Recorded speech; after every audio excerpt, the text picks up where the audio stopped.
انگریز تاجر بن کے آیا تھا ہندوستان کے اندر اور اس نے ہندوستان کے اوپر قبضہ کر لیا.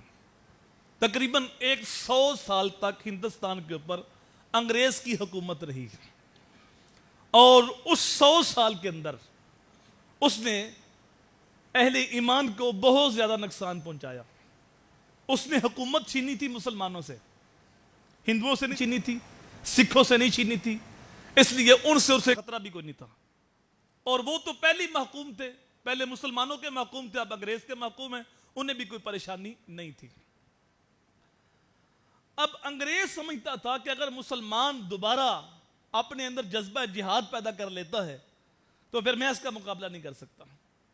تو انگریز نے مسلمانوں کو کمزور کیا، مختلف انداز کے اندر مسلمانوں کی جائیدادیں چھین لی اور مسلمانوں کے بچے ذبح کر دیے، جو کاریگر تھے ان کے انگوٹھے کٹوا دیے، اور جو علماء حق تھے ان کو اس نے شہید کرا دیا.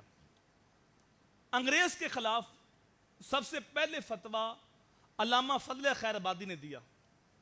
یہ 1857 کی جنگ آزادی آپ پڑھیں تو جب انگریز کے خلاف فتویٰ دیا گیا تو اس وقت مسلمانوں کا جینا مشکل کر دیا گیا. علماء کو کالے پانیوں کی سزا دی گئی، جزیرہ انڈمان میں بھیجا گیا اور علماء کو پھانسی گھاٹ پہ لٹکایا گیا. لیکن علماء حق پھر بھی سولی کے پھندے کے اوپر بھی محمد عربی کے نعرے لگاتے رہے.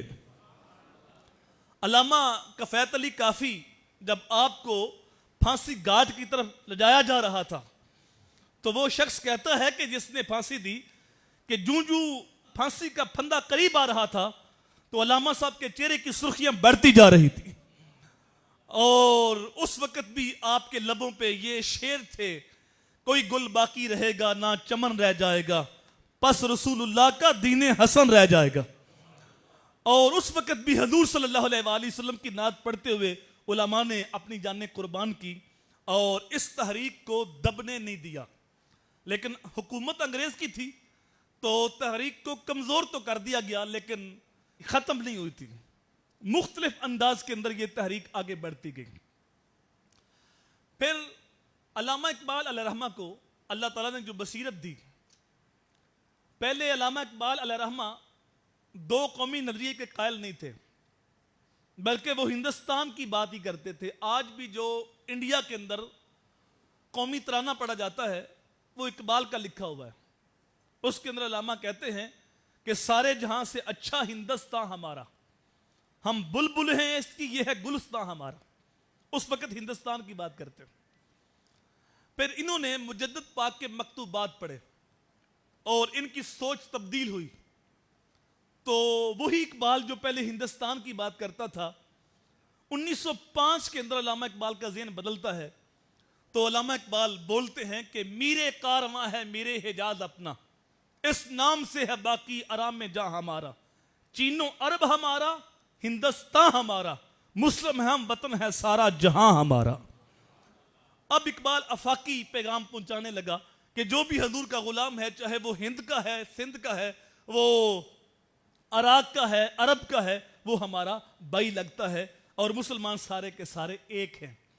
اور وہ لوگ جو اقبال کے پہلے دوست تھے انہوں نے تانا بھی دیا کہ پہلے تو ہندوستان کی بات کرتا تھا اب حجاز کی بولی بول رہا ہے.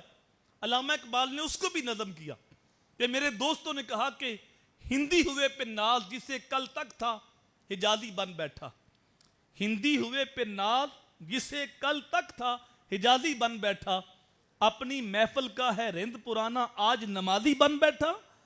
اے مطرب تیرے ترانوں میں اب اگلی سی وہ بات نہیں، پیغام جنو جو لایا تھا اقبال وہ اب دنیا میں نہیں. وہ دوست کہتے ہیں اقبال بدل گیا، اس کی بولی بدل گئی، اس کی ٹون بدل گئی. تو علامہ اقبال علیہ رحمہ کی سوچ جب بدلتی ہے تو پھر علامہ اقبال دو قومی نظریے کی بات کرتا ہے.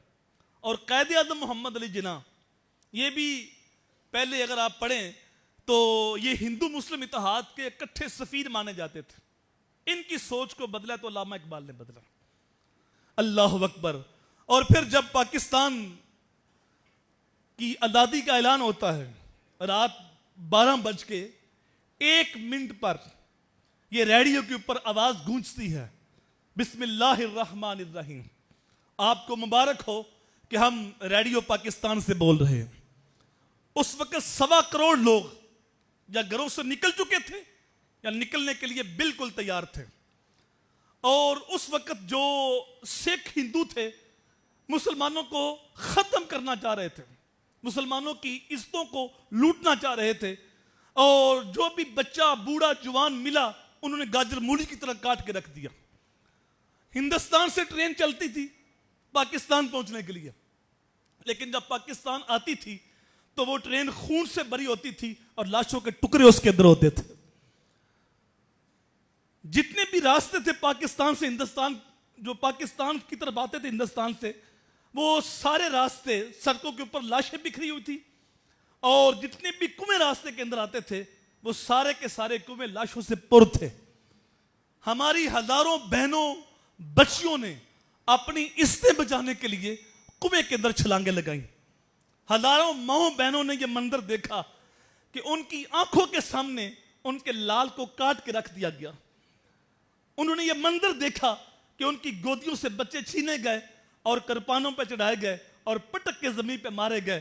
اور جب وہ بچے کا پیٹ پھٹتا تو ماں روتی نہیں, چیختی نہیں, چلاتی نہیں, بلکہ بولتی پاکستان کا مطلب کیا, لا الہ الا اللہ.